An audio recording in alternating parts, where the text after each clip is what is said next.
stream, though, is all about the LEQ, the long essay question.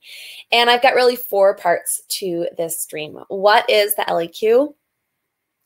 How can you earn points on the LEQ? We're going to work together to break down a sample prompt and think about the different components of that prompt and how you know what it's asking you to do. And then I have a recommendation about structuring your LEQ to minimize stress and maximize your score. There's no one magic formula, but I'm going to give you a formula that I have found to be really successful. At any point in the stream today, you are welcome to chat with each other or with me in the chat. Mostly I'll respond out loud because trying to type and talk at the same time is a little challenging. But you're welcome to chat at any point. There's also the Ask a Question button at the bottom of your screen. I know if you're on a phone, it can be a little tricky to see. But if you click that Ask a Question button, it'll give you a place to specifically ask a question. Then it pops up a notification to me that people have specific questions that I can go in and look at, and I don't lose track of them if the chat starts to get a little bit busy. So logistics-wise, those are 2 great ways to communicate back to me, either feedback and information that you have for me or questions that you have as I go along. A little bit about me, just so you know why I would be qualified to talk to you about this today. I'm a teacher streamer for Fiveable. I'm a veteran AP World teacher. This is my 10th year teaching AP World History, and the LEQ in various forms has been a part of that the whole time. So teaching historical writing is something that I've been working on for a large part of my career and that I really enjoy getting to teach. I also have been an AP World reader. And so these are the people who actually go and score the exam. A couple years ago, I went and scored the LEQ. So I've had a chance to see kind of from the backside, what are the readers looking for? It's not some mystery person. It really is teachers like me, possibly even your AP teachers have been AP readers.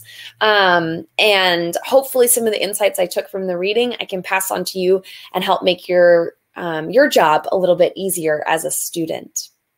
Other thing about me, I have a passion for teaching LEQs because I took AP classes in high school, and timed writing, like the LEQ, was the most valuable thing I took out of my AP classes to college.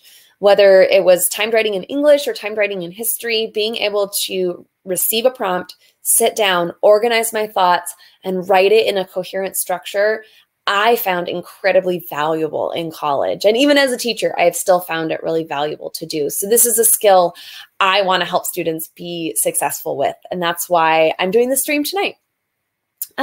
So before we get going, I'm going to check in on the polls again, see where people are at. Still looking at students. So if you have written all or part of an LEQ or an essay this year, would you in the chat just let me know, like, what was the topic? What did you write about in your first LEQ? If you haven't written an LEQ yet, maybe just in the chat, let me know, have your teachers talked to you at all about this yet? And what kinds of writing practice have you done in class? And while you're typing and thinking, I'm going to get a drink of water so my frog voice doesn't give out on me. Excuse me.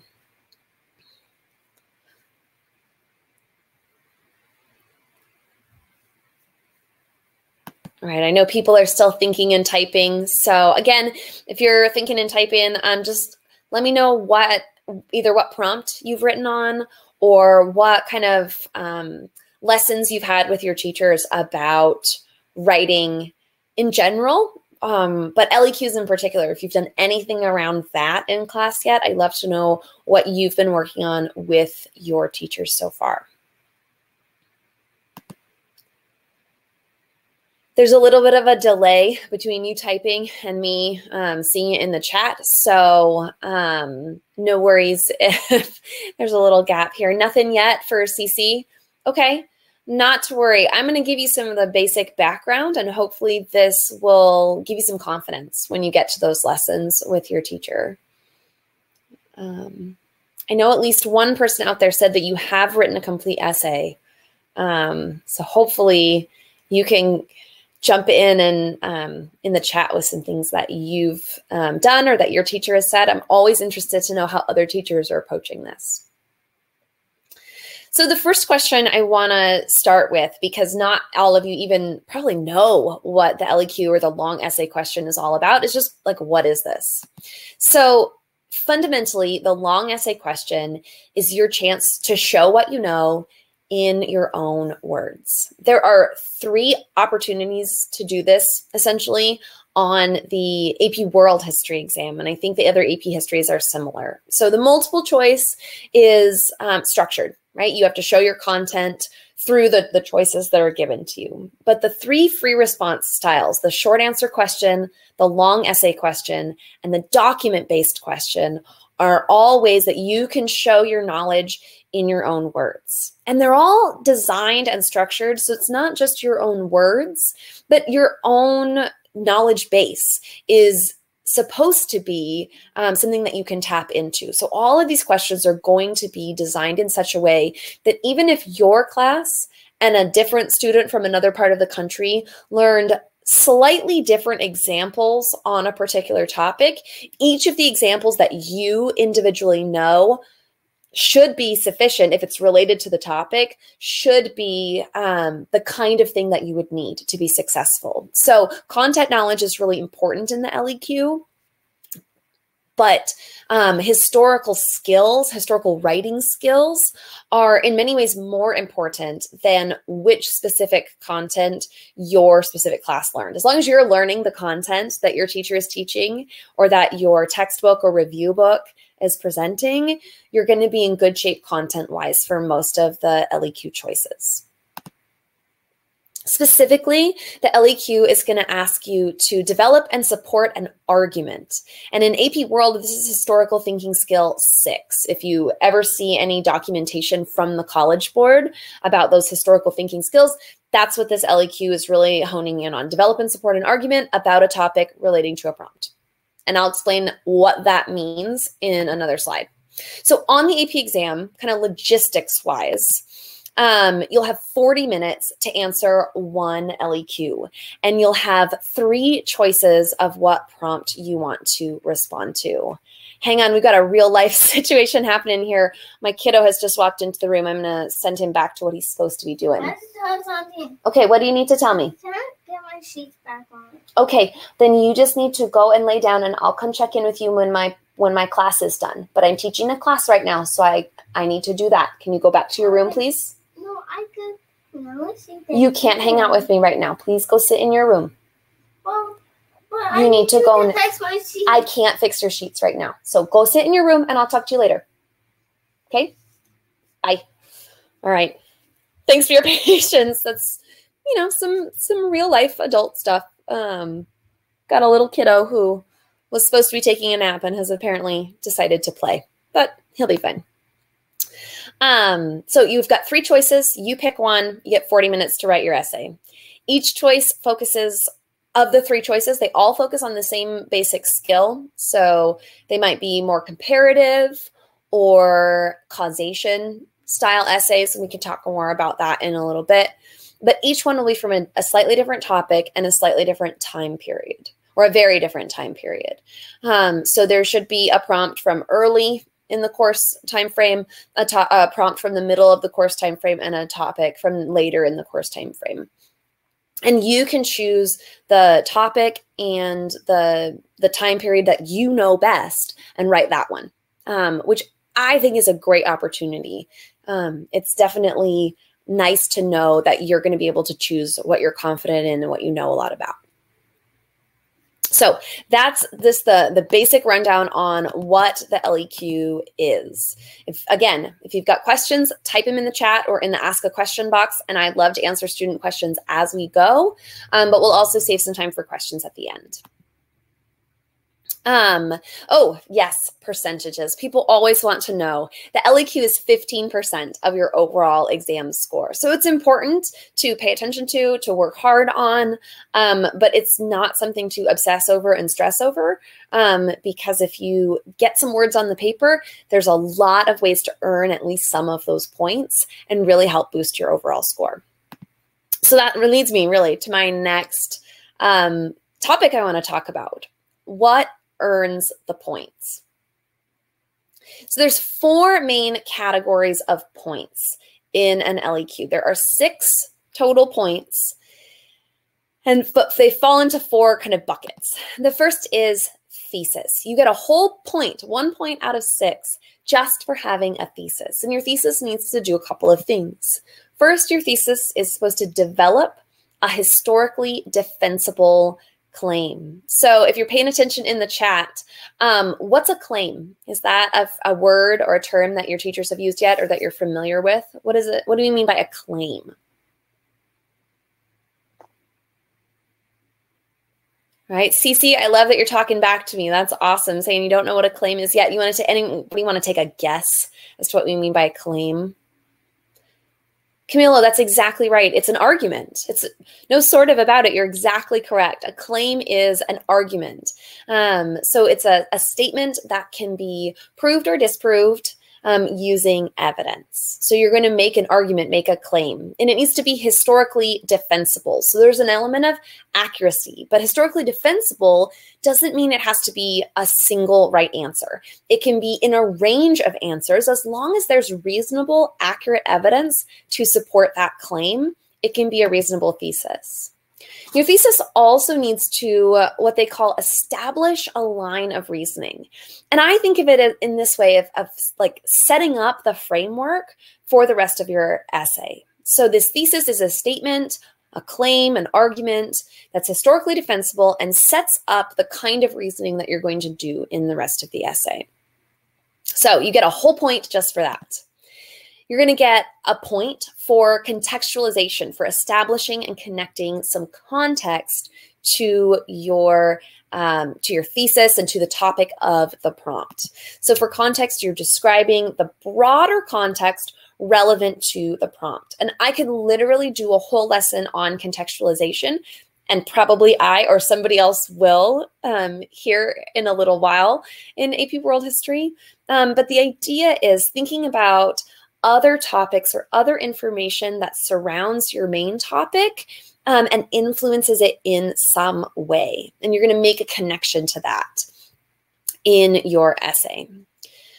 And that's 2 now out of 6 points. Just those 2 things is a third of your points. Evidence, so you're going to support your argument with evidence. And there's 2 separate points associated with evidence.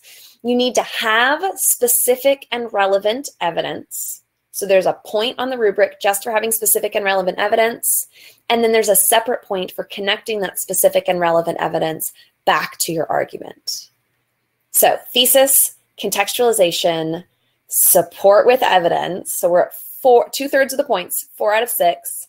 And then analysis and reasoning, which includes complex understanding.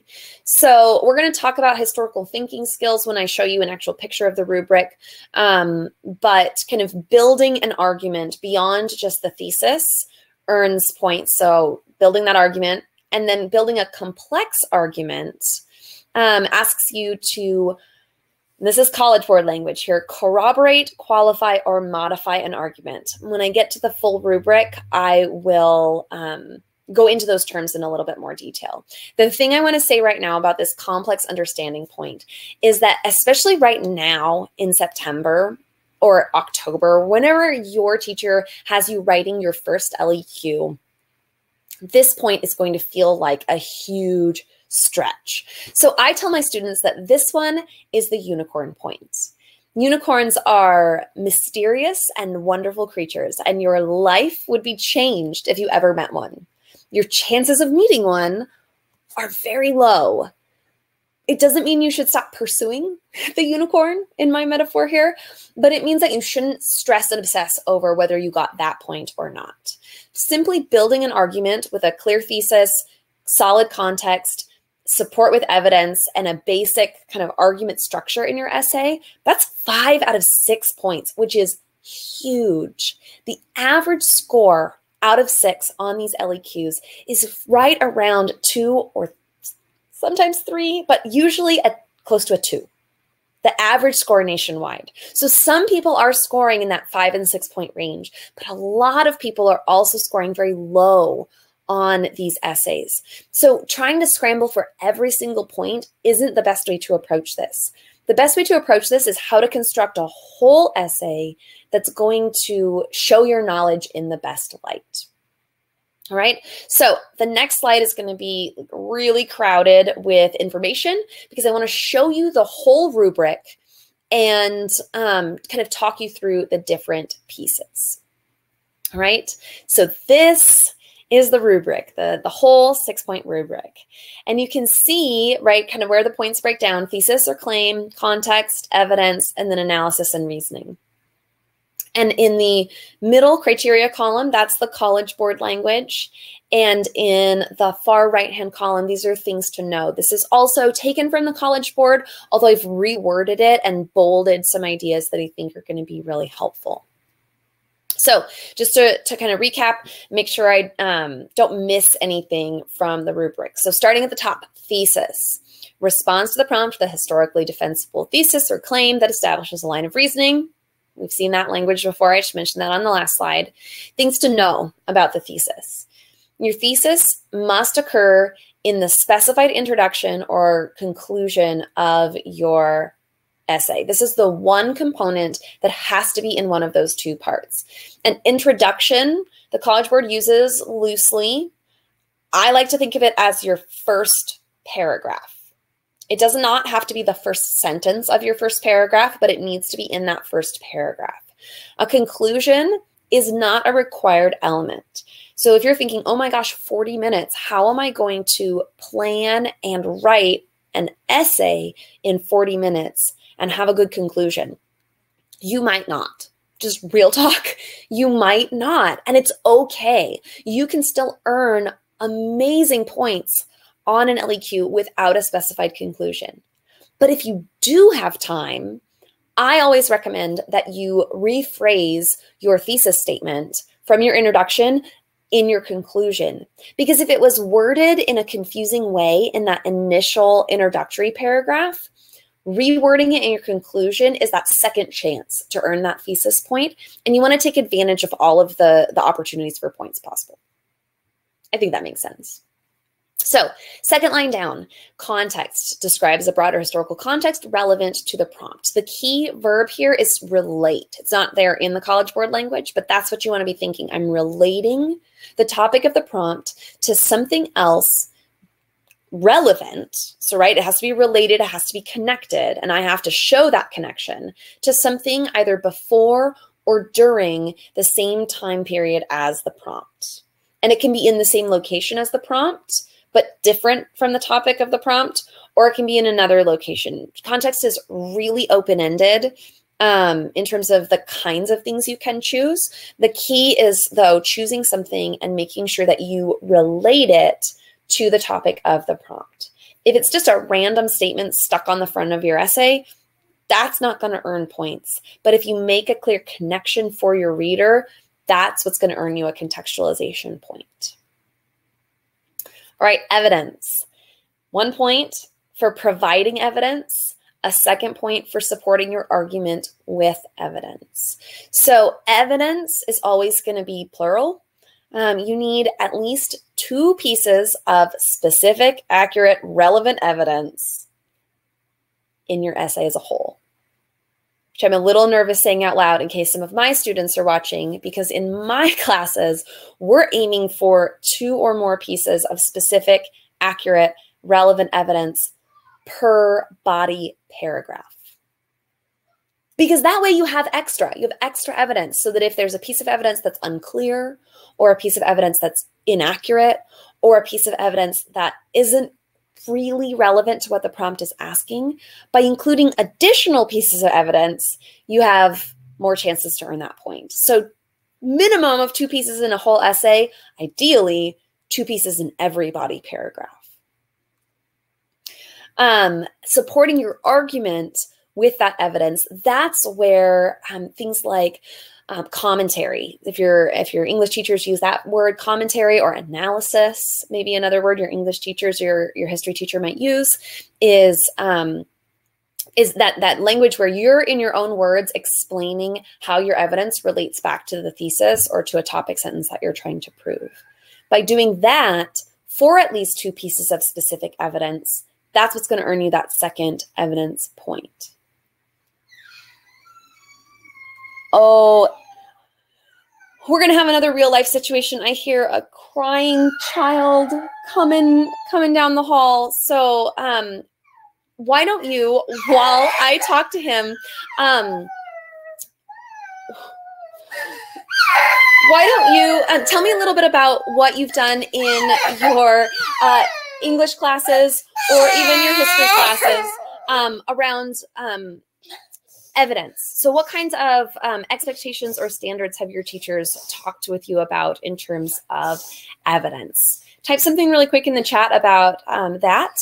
And I'm going to chat with this boy for like 2 seconds. What happened, bud? I bumped my head on my bookshelf. Oh, no. Do you want to sit here with me while I teach for a little bit? Yeah. Okay, you're going to have to be quiet. Can you do that? Can you be quiet while I teach? No. Can you go back to your room while I teach then? No. Okay, you can either be quiet or go back to your room. Which do you choose?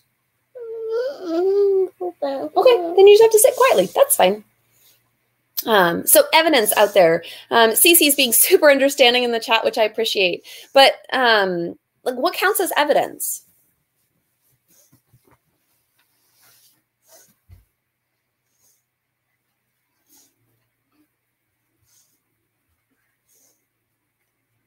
When I talk with my students about evidence, I primarily am talking about specific facts. So I like to think of it in terms of proper nouns, if possible, right? Person, place, or thing with a proper noun.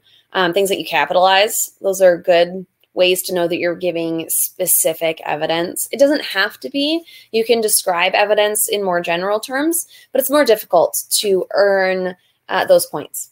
So as you're thinking about evidence, be thinking as specific as you possibly can. The last row there for this rubric is analysis and reasoning. So you earn 1 point for having a reasoning structure. Historical reasoning, which is different in the College Board language from historical thinking skills. I know we've got a lot of vocab today. Historical reasoning is things like comparison, causation, or continuity and change over time. And generally, a prompt is going to be structured to guide you toward one of those things, but it doesn't actually matter which you choose. It just matters that you choose one and that you structure your essay to utilize at least one of those skills. So you could write an essay that is comparative, talking about similarities and differences between two different examples relating to a prompt. That's a valid way to structure an essay. A causation, thinking about causes and effects over time. Short-term or long-term causes, those are relevant things to think about. Continuity and change might be thinking about things that change over time, or things that stay the same over a given period of time. And analyzing those things within a given topic is going to be historical reasoning. So there's a point for that.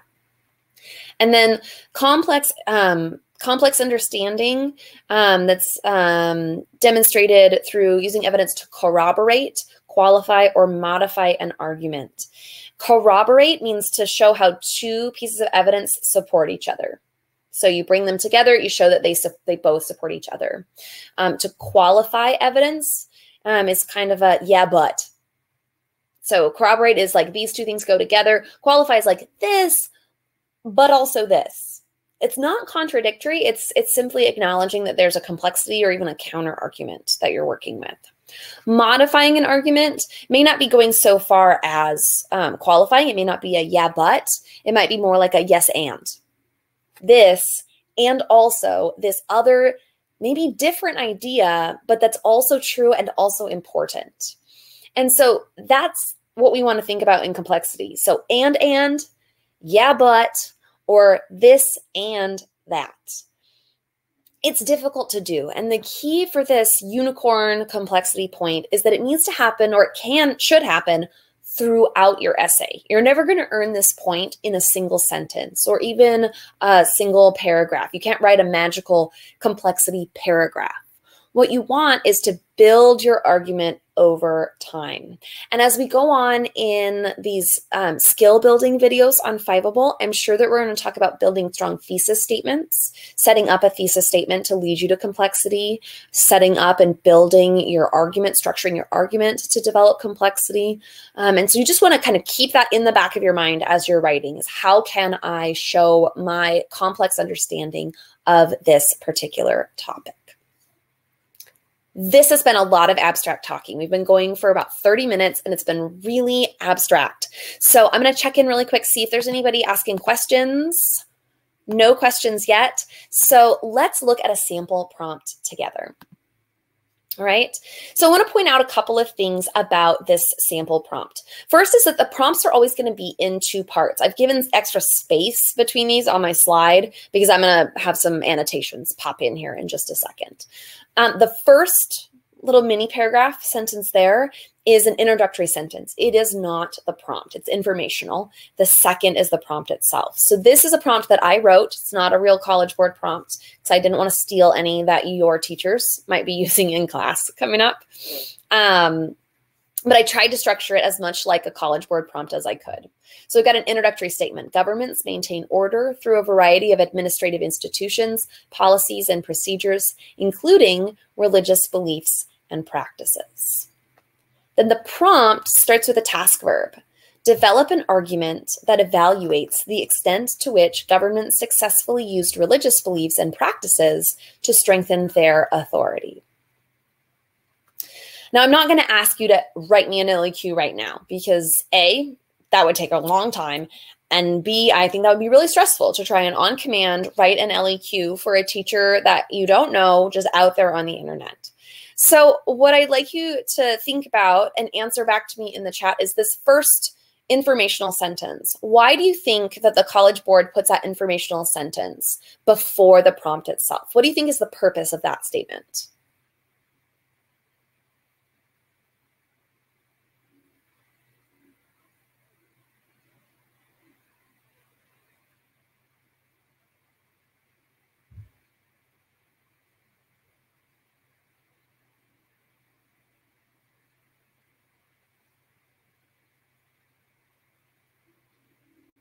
I'm guessing people are just furiously typing your amazing guesses and thoughts about the purpose of that prompt.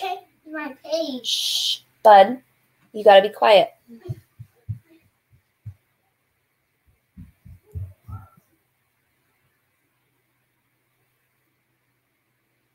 Okay, if you're like, I want to write something, but I really don't know what it's for, Melissa, help me out here.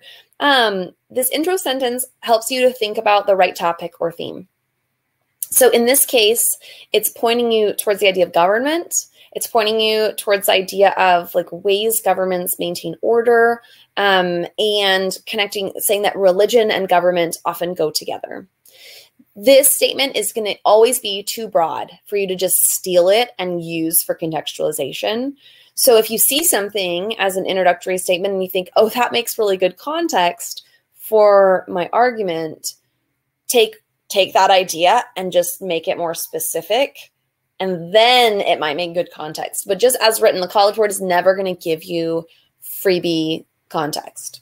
Your teacher might, but your College Board isn't. So on the real AP exam, it's going to be a really broad kind of general idea. In the prompt itself, we've got the task right at the beginning, develop an argument. And all that tells you is that you need a thesis, you need evidence, and you need analysis and reasoning, right? So develop an argument is College Board code for write a thoughtful essay with the required components. College Board will give you a bullet point list of those required components in the directions for your LEQ, which is a super handy resource to have because you can't bring a copy of the rubric in or anything with you. But that develop an argument means thesis, evidence, and reasoning. That's what you need in order to develop an argument. Then the task gets a little more specific. So develop an argument that evaluates the extent to which. We've got a couple more vocab pieces here that we want to pay attention to. One is that term evaluate. Evaluate, the College Board is using that word to mean determine the significance of.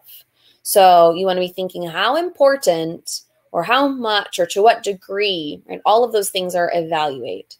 And then extent to which could be a how much kind of a question, or it could be a why or why not kind of a question.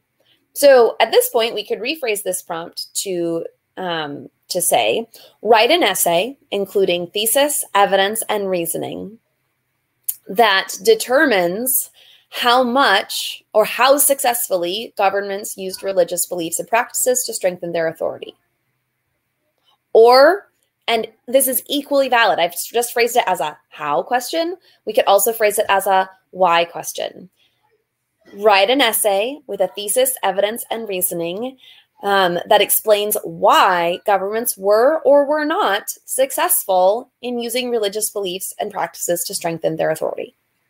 So this really kind of academic, scholarly sounding language in these prompts really means write an essay, explain your thinking. And usually write an essay and explain your thinking about how or why for a particular topic.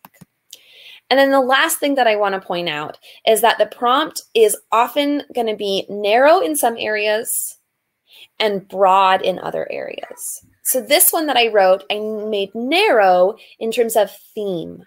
I specifically would want you in this LEQ to address the themes of politics and culture. Right? So we're thinking about government, we're thinking about religion. Those two things need to be included in the examples that you choose. But government and religion, right, that's narrow. So what I'm giving you freedom in is choosing the place, and in this case, even the time period. The College Board would specify a time period for a prompt like this.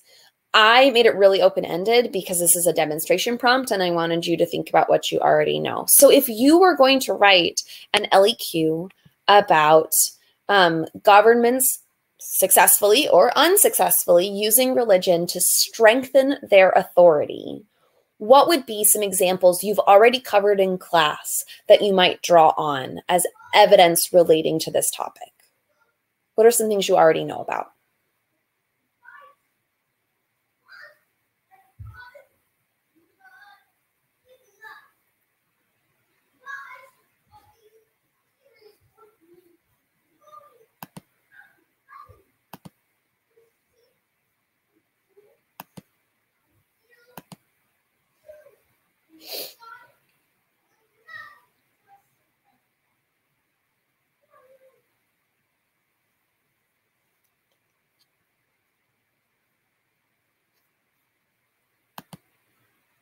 I'm hoping that you've covered something about religion.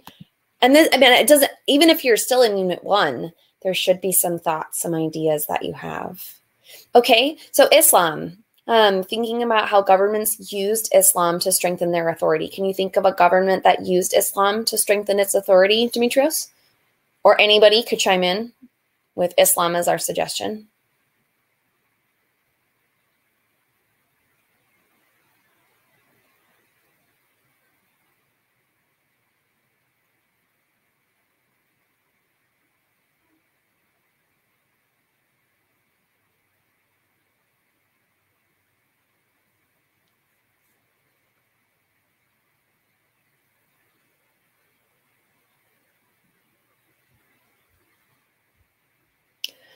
I taught today on West Africa, Islam in West Africa. That was a topic in my classroom today. So if I were writing this, because it's fresh in my mind, I might talk about how kings in West Africa converted to Islam in order to strengthen their legitimacy, both with their Arab trading partners, but also with their people. Being seen as a devout Muslim gave them credibility in the eyes of their people. So that's an example that pops to mind. Camilo's got an example. The Aztecs used their religion to increase their king's legitimacy. So that's a claim that you've made right there, Camilo, that the Aztecs used their religion to increase their king's legitimacy. You would then give examples for how they did that. Specific details would be the evidence that you would use to support that. But that's a really good claim that goes along with that. So nice. Okay, so if this is our prompt or any prompt that we get with the LEQ, we want to think about, okay, what do I do? The big thing here is when in doubt, answer the prompt. Don't worry about structure. Don't worry about format. Don't worry about formula.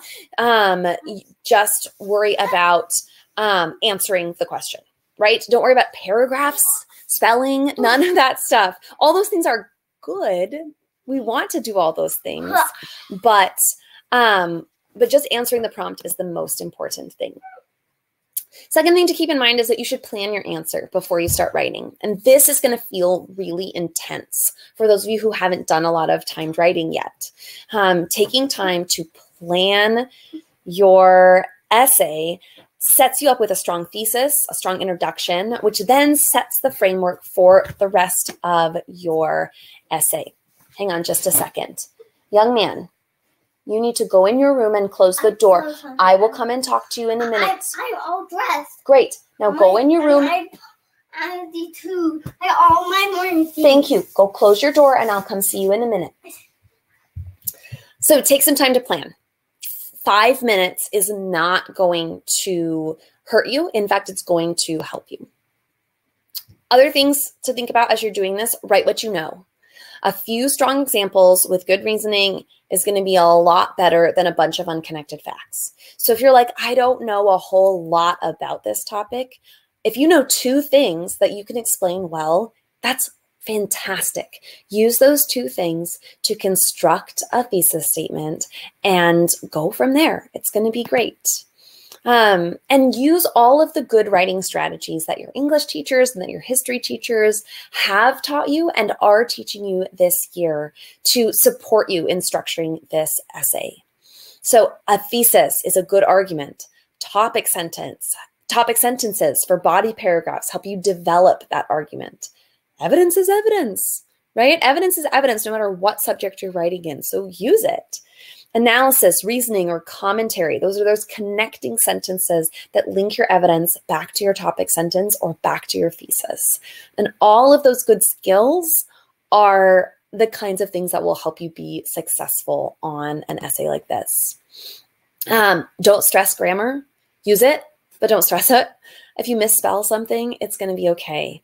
If you put a comma in the wrong place, probably no one will even notice. The AP readers have to get through thousands of these essays. So there's no points associated with grammar, spelling, or conventions. So what we're really looking for is the meaning of your words. Using good grammar, good spelling, good punctuation always makes it easier for an adult to read, but it's not something that you need to obsess over. So at this point, I want to talk about a structure. And this is kind of a tricky slide because there's a lot of opinions about whether students should be taught a formula or not. So this is my opinion as a teacher. I think I've been doing this long enough that my opinion is worth something, but if your teacher asks you to do something different, please respect that, at least in their classroom, and try your best to learn whatever structure your teacher thinks is the best. My take on structure versus formula is that nothing is more important than answering the prompt.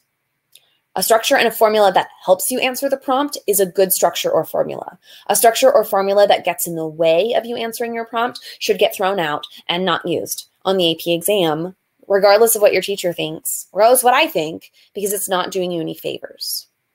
So the purpose of teaching you a formula is to maximize your success and minimize your stress. Having a formula can help you kind of be on autopilot structure-wise so that you can focus on content and analysis and the parts that really matter. And like I just said, if the formula isn't working, don't live by it. If I give you a number of paragraphs or anybody gives you a number of paragraphs to write and that doesn't fit the answer that you have in mind for this prompt, don't worry about it. Answer the prompt. That's going to be my refrain all year long, is answer the prompt. But my formula is in just 3 parts. It's not necessarily a 3-paragraph essay. It's just a 3-part essay. So your introductory chunk, your first paragraph, should have 2 things in it. It should have your context and it should have your thesis, preferably in that order. And if I get to teach a lesson a little bit later on about contextualization, I'll explain why in a little bit more detail. But the basic idea is that context is the big picture out beyond your topic, and your thesis is your answer to that topic. So the contextualization, the process of connecting the big picture to the prompt, should lead you into your argument, into your thesis, and help make you be successful overall. Plus, it means that if you run out of time, if you nail that intro paragraph, it's worth 2 points. And it does happen on the AP exam. Somebody runs out of time and they manage to write a paragraph, 1 paragraph, and they get a 2 out of 6 on the LEQ, which is nothing to sneeze at, right? If the national average is a 2, there it is right there in your first paragraph. The middle section of your essay is the body. And I do think it should be body paragraphs, plural. If you've been taught a 5-paragraph essay structure, feel free to use that. It's easy to remember. 3 body paragraphs are great. But the things that a body paragraph should include is support for your argument with evidence and reasoning. So an ideal body paragraph would have a topic sentence, evidence that supports a topic sentence that breaks down some element of your thesis, evidence that supports the topic sentence, which supports your thesis, and analysis or reasoning that connects your evidence to your body or to your topic sentence or to the thesis itself. So the analysis and the reasoning are those filler words, phrases, sentences. And I say filler not as a pejorative, but they're the connecting ideas between the facts and the claims. So I have my claim, evidence, connection, evidence, connection, or claim, evidence, evidence, connection. It doesn't really matter what proportions or what order, but that body should have those components to it. I always recommend at least 2 body paragraphs. 3 body paragraphs is great. 4 body paragraphs is fine. It's ambitious, but you're welcome to do it, especially if you have time to do it. Ideally, 2 pieces of evidence per body paragraph. You need 2 overall in the whole essay, but the more you have, the more chances you have to earn your evidence point and to connect that evidence back to an argument, which earns you that second evidence point and helps you earn some of those analysis and reasoning points, which is what we want to do. We want to maximize that as much as possible. So your intro paragraph, your some number of body paragraphs, and your conclusion, where you restate the thesis in new words. I mentioned this before when I introduced the idea of thesis. It needs to be different words. If you just restate it word for word from your introduction, it doesn't really earn you any benefit. But if you can restate it in a different way that clarifies it or in any way makes it stronger or clearer or better, it gives you that second opportunity to earn the thesis point in case it wasn't there in the first place. If you forgot to do your contextualization in the intro, putting it into some kind of conclusion, a final connection, from the topic out to the broader world would be an acceptable way to include that information. But in general, I kind of think of it as a funnel. It's a funnel essay. We start with the big picture, we narrow to a particular topic, we narrow further to an explanation of that topic, which we develop over time. And that's my basic formula, just 3 easy steps. And I say easy because I've been doing this for 10 years. It might be really challenging for you the first time you do it. And so hopefully this introduction to the LEQ has given you some confidence, some knowledge that you can take into writing your first or even second LEQ so that you can feel like you know what you're doing. At this point, got about 10-ish minutes left in my scheduled time, and I would love to take your questions. I've talked a lot at you, and I know we're a small group today, but any questions you ask right now, either in the Ask a Question box or in the chat, are going to be questions that students listening to replays later will also get to hear the answer to. So no question is stupid or silly or lacking in value. I would love to answer your questions. I'm going to take another drink of water, let you do a little bit of thinking and typing, and ask all the questions, whether they're about things I just talked about or general essay related questions that are things you're worried about and that I can help you have some confidence in. All right, so type me some questions, please.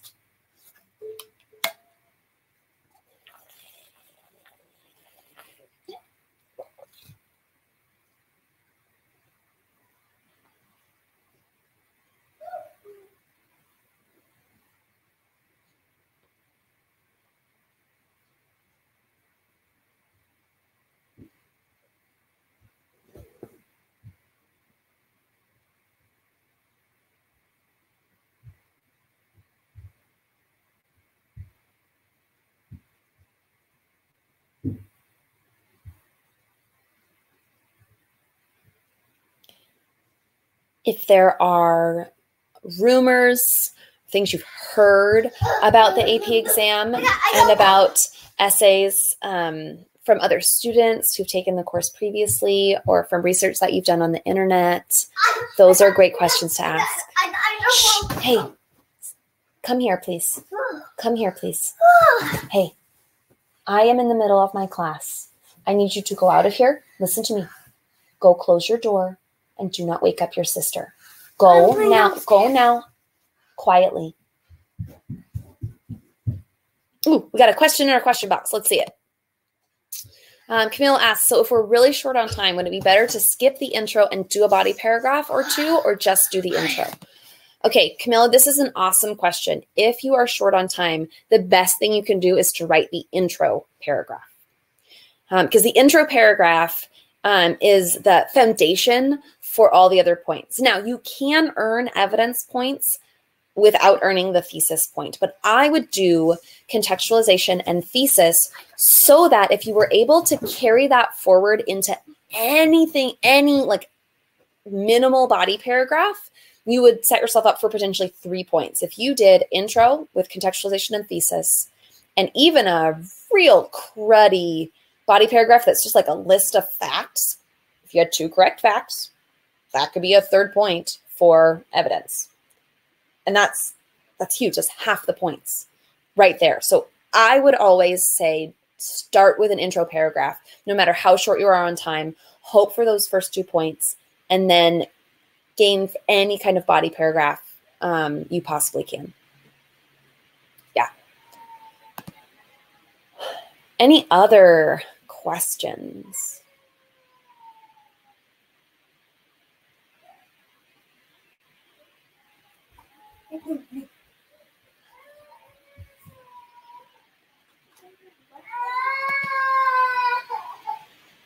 Oh, I apologize about the background noise. We're just having a quite an afternoon here at my house.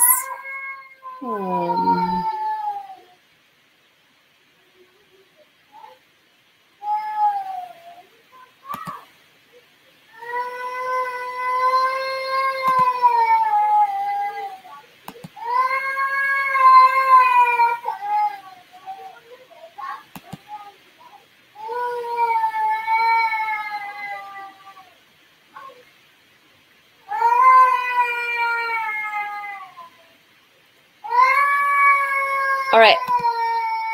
I don't want to keep you. I do want to encourage you to come back. I want to encourage you to come back at 8 p.m. Eastern, 5 p.m. Pacific time for Caroline's presentation.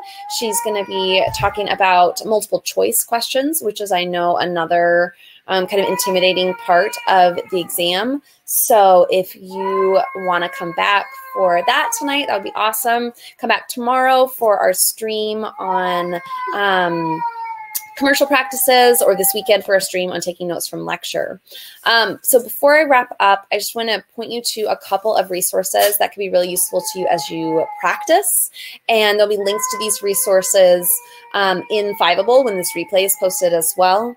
The AP World History exam description, this is more for teachers, but if you're wanting to know, like, what does the College Board actually say about the LEQ, there's some page numbers in that big PDF that tells you information about the LEQ.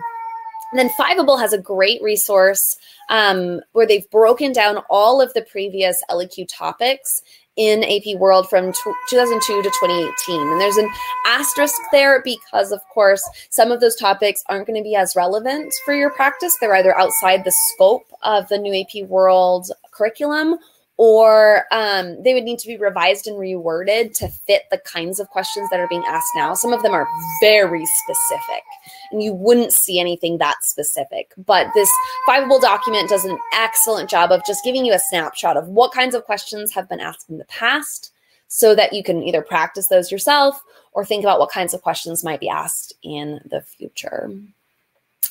And I'm not seeing any more questions. So hopefully you're feeling some confidence, some knowledge about how to approach the LEQ.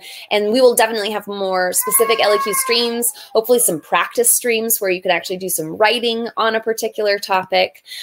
So if you want to know when those streams are coming up, be sure that you're following Fiveable at Think Fiveable on the various social media channels. Be sure that you have that you are checking your emails and getting those email blasts that get sent out about the streams. Be sure that your subscriptions are up to date in Fiveable so that you know what, so that you're getting info about the classes that you're actually in or actually interested in. So if you want more AP World content, make sure that box is checked for AP World content. And I look forward to seeing you all again in a stream soon, or perhaps seeing you in the chat in a stream that I'm attending sometime soon. But have a great night, and I will see you all later. That she wants to get out. That's what sometimes